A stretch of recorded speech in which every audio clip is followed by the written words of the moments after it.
아침에 일어나서 밥 먹은 후 잠들기 전 우리가 꼭 해야 하는 것, 바로 양치질입니다.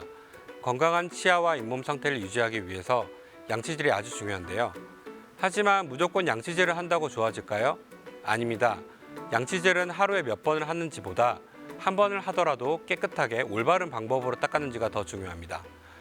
안녕하세요. 통합치의학과 전문의 변성훈 원장입니다.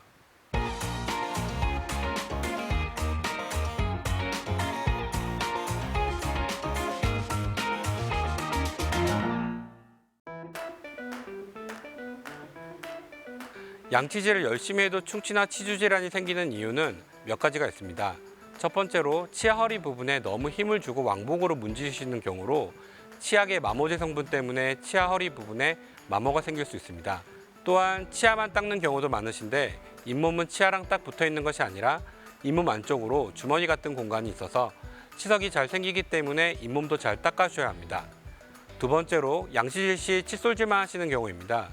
충치는 씹는 면뿐만 아니라 치아 사이 임전면에도 잘 생길 수가 있고, 또한 치아 사이 잇몸 쪽에 음식물이 고이는 경우 치주 질환을 유발할 수 있어서 양치질 시 치아 사이 부위를 잘 닦아줘야 합니다.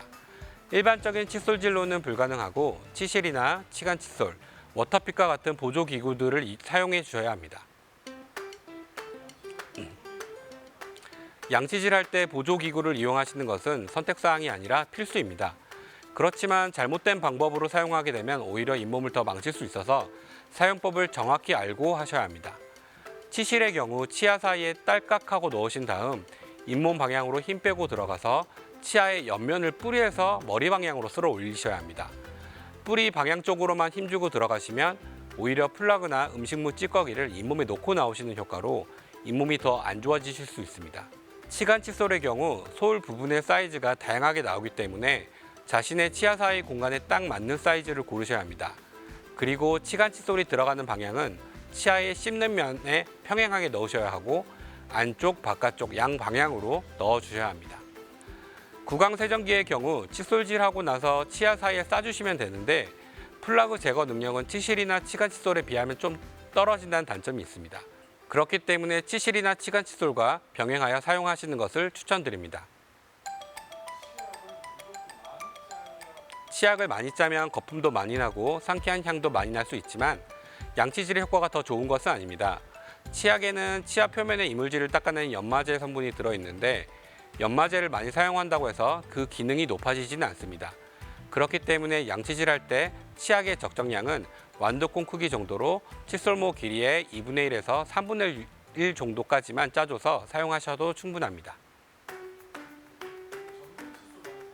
본래 전동 칫솔은 혼자서 칫솔질이 하기 어려운 지체장애인이나 노인들을 위해서 개발된 것으로 양치질 효과가 일반 칫솔에 비해서 월등하게 좋다고는 볼 수 없습니다.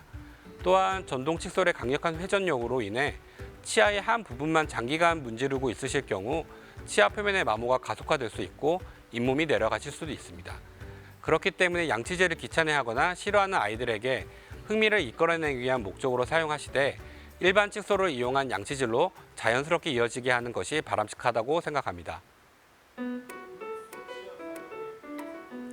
치약에 불소가 들어있는 이유는 세균이 만들어내는 산에 대한 저항성을 높여주고 충치를 일으키는 박테리아를 억제하여 충치를 예방해주기 때문입니다.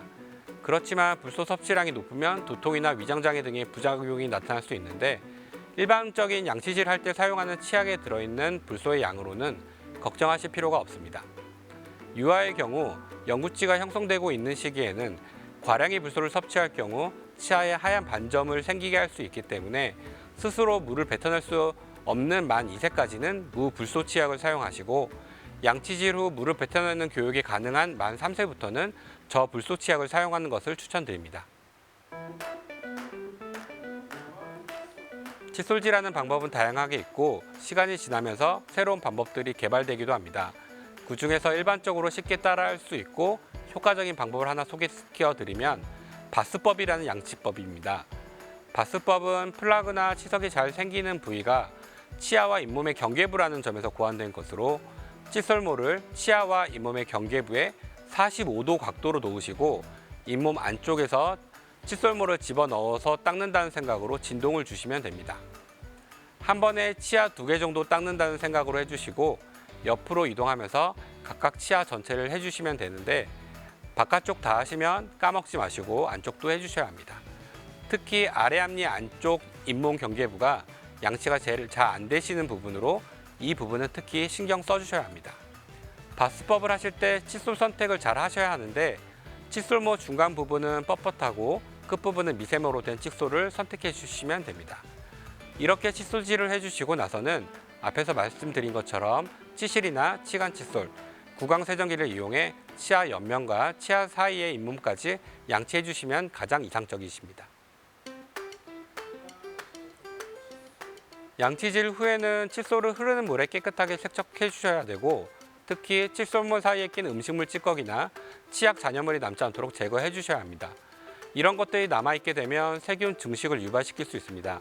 또한 가족들이 쓰는 칫솔들과 칫솔모가 닿지 않게 개별적으로 보관해 주셔야 되고 양치질 후 젖어 있는 상태로 바로 캡을 씌워 주시기보다는 충분히 건조 후에 캡에 넣어서 보관해 주시면 됩니다. 하루에 한 번 정도는 햇빛이 잘 비치고 바람이 잘 통하는 창가 쪽에서 충분히 건조시켜 주시는 게 좋습니다. 교체 시기는 일반적으로 2, 3개월에 한 번씩 교체해 주시는 게 좋고 눈으로 봤을 때 음식물 잔사물이 많이 껴 있거나 칫솔모 끝부분이 뭉개져 있으시면 바로 교체해 주시는 게 좋습니다.